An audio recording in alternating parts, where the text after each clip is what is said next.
Bismillah, alhamdulillahi robbil alamin va salavatu vassalamu ala rasulina Muhammad va ala alayhi ashabiki ajmain va bi rahmatika rahmonir rohim. Inshaalloh biz Arafat maydoniga keldik. Arafat maydonida qilingan duolar inshaalloh ijobat. Alloh nazari tushgan joy, odam ato bilan momo havo aynan mana shu tepalikda ko'rishgan. 250 yo 300 yil bir-birligini qidirib Allohning rahmati ila mana shu tepalikda ko'rishgan.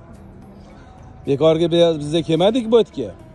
O 350 yil, 300 yil, 250 yil bir-birligini qidirishgan yer yuzida, tasavvur qilasizmi? Aynan shu yerda ko'rishyapti. Nimaga? Chunki buni Alloh xohlayapti. Allohning nazari tushgan joy, duolar ijobat bo'ladigan joy.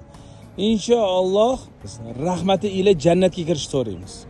Hech kim bu dunyoda qilgan ibodati-yu, qilgan amallari-yu yoki Alloh olam nimadir qilib qo'yganman deb jannatga kira olmas ekan.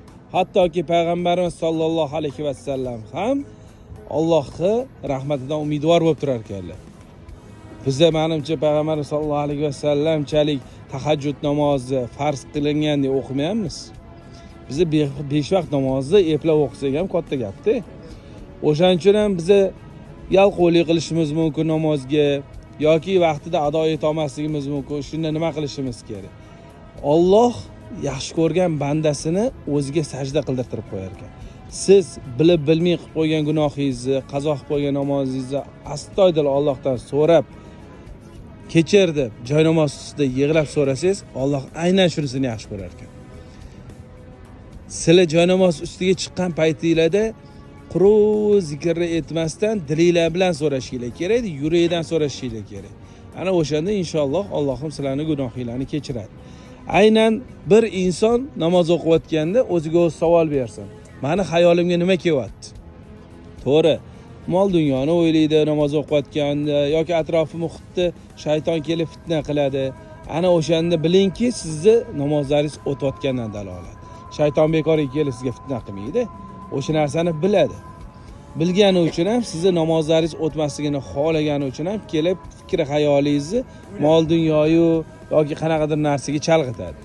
Aynan hozir shu lahzada ham inshaalloh Alloh olam balki duoyingiz o'tadigan joyda turibsiz. Aynan nuqta duoyingiz o'tadigan joy. Shu paytda shaytonga ham ahayat bermang. Yoningizdagi odam siz to'g'risida nima fikrda bo'ladi, hammasini qo'l siltaydi. Mana qiblagoh. Allohdan so'rang astoydil. Hamma o'ziga o'zi savol bersin. Men kim bo'lib yashadim 60 yil, 40 yil? Alloh o'zi juda ham yaxshi biladi. Ayniqsa odam o'ziga o'zi savol bersa, o'z javobini oladi. Men nima qilganman-u, gunohlarim qancha? Men o'zimning gunohimni bilaman, misol uchun. Hamma o'zini juda ham yaxshi taniydi.